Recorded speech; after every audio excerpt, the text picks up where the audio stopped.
सर्वात आधी तर स्वागत आहे तुमचं माझ्या चॅनलवर। आज मी खूप छान असं 15-20 दिवस टिकेल अशी छान बर्फी म्हणा की मोहनथाळ म्हणा असं करून दाखवते। अगदी सोपं साध्या पद्धतीने अगदी। बघा मी बेसन घेतलं थोडं जाडसर, मिक्सरमध्येच मी दळून घेतलं छान। 1 वाटी 1.5 वाटी डाळ घेतली, त्याचं 1 वाटी पीठ निघालेलं आहे, त्याला गाळून घेतलं मी आधी। म्हणजे रवाळ हवा आहे, खूप जाड नको आहे। त्याच्यासोबत 2 चमचे दूध आणि हो अर्धी वाटी प्लेन बेसन वापरलेलं आहे त्याच्यामध्ये, म्हणजे टोटल 1.5 वाटी घेतलेलं आहे। त्याला दूध लावून मळून घेतलेलं छान। आता तूप गरम झालं, तुपामध्ये मी टाकलं बेसन, त्याला छान शेकू द्यायचं आहे गोल्डन ब्राऊन होईपर्यंत। शेकायची थोडी मेहनत आहे पण छान होते आणि 15 ते 20 दिवस या वडीला बर्फीला काही होत नाही। आता बघा मी एक पातेलं घेतलं, त्याच्यामध्ये मी साखर घेतली 200 ग्रॅम, 150 ग्रॅम टोटल बेसन झालं आहे, 200 ग्रॅम साखर घेतली। प्रमाण बरोबर घ्यायचं आहे म्हणजे तुमची वडी चुकणार नाही। बघा मी याच्यामध्ये पाणी टाकलं, पण आता मला थोडा प्रॉब्लेम होतो आहे याच्यामध्ये, म्हणून मी भांडं बदलवते। आता मी कढईत काढून घेतलं ते पाक करायला, कारण मला सोयीस्कर पडतं त्याच्यामध्ये। बघा मी आता छान फेटून घेऊन राहिली एक एक दाणा पूर्ण। आणि पाक कसा बनवायचा, पाक परफेक्ट झाला तर तुमची ही चुकणार नाही। छान असं स्मूथ होते, आतून खुसखुशीत होते। आणि बघा मी त्याच्यात थोडा फूड कलर वापरलेला आहे, अगदी किंचित। तुम्हाला नाही वापरायचं तर केसर वापरू शकता। तर बघा छान असं। आणि हो तुम्ही पाकामध्ये छान असं वाटीमध्ये पाणी घ्यायचं आहे, पाकाला टाकून बघायचं आहे, म्हणजे पाक चुकतो नाही। असा गोळीबंद नको आहे, हे असं छान एका जागून स्प्रेड नाही झाला पाहिजे, असा पाक हवा आहे, एका जागी स्थिर राहायला पाहिजे। बघा मी तुम्हाला दाखवते, अशा पद्धतीने तो पाक आपल्याला हवा आहे। बघा आता झाला आहे, जवळजवळ परफेक्ट पाक हवा आहे, जास्त वेळ लागत नाही, झटपट बनते आणि 100% छान होते, चुकतसुद्धा नाही आणि खायला पण छान टेस्टी वाटते। बघा छान पाक रेडी झालेला आहे जवळजवळ, मी तुम्हाला दाखवला। तो असा पसरत नाही, असा हातात घेऊन मी चेक करून बघते। तर बघा आता हा तिसऱ्या वेळी ओतला, आता हा परफेक्ट आहे।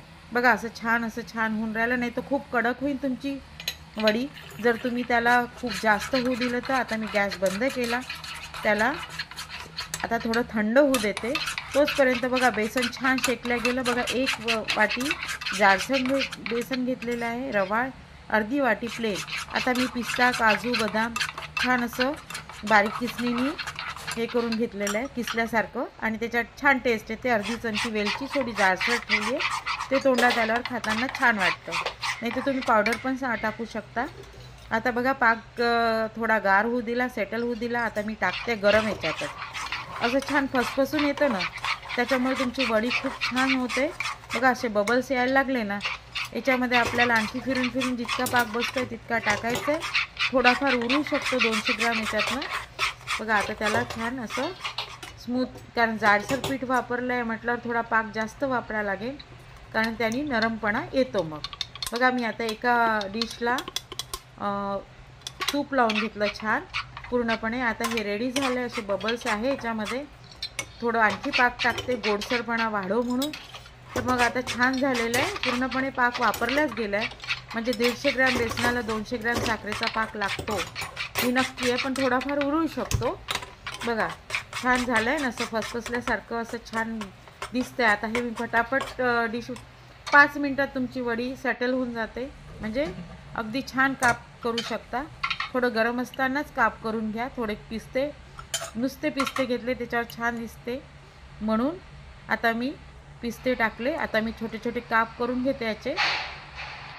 15-20 दिवस या वडीला काही पण होणार नाही आणि खूप छान शेकलं गेलेलं आहे, एकदम मस्त त्याच्यामुळे। आणि कलर थोडासा येल्लो येऊ म्हणून मी हे केला, थोडा फूड कलर टाकला आहे, असं ऑरेंजसर दिसो म्हणून, छान दिसते त्याने वडी। तुमच्याकडे हे असेल समजा फूड कलर नसेल तर तुम्ही केसर भिजवून टाका, त्याने पण कलर छान येतो। बघा छान असे काप फटाफट होतात आहे, वेळ लागत नाही आहे आणि आतून अशी कडक झालेली नाही आहे, सॉफ्ट आहे, कारण चाकूमध्ये कळून जाते। बघा मी तुम्हाला काढून दाखवते, अगदी छान आहे, आतून पोकळ आहे, अशी घट्ट जमा नाही झालेली आहे, अशी जाळीसर थोडी बारीक जाळी आहे त्याच्यामुळे।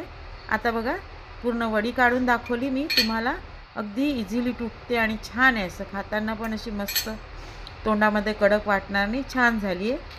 आणि बघा तर तुम्ही बनवा आणि मला सांगा ही रेसिपी तुम्हाला कशी वाटली. Thank you so much. In advance happy Diwali. Bye.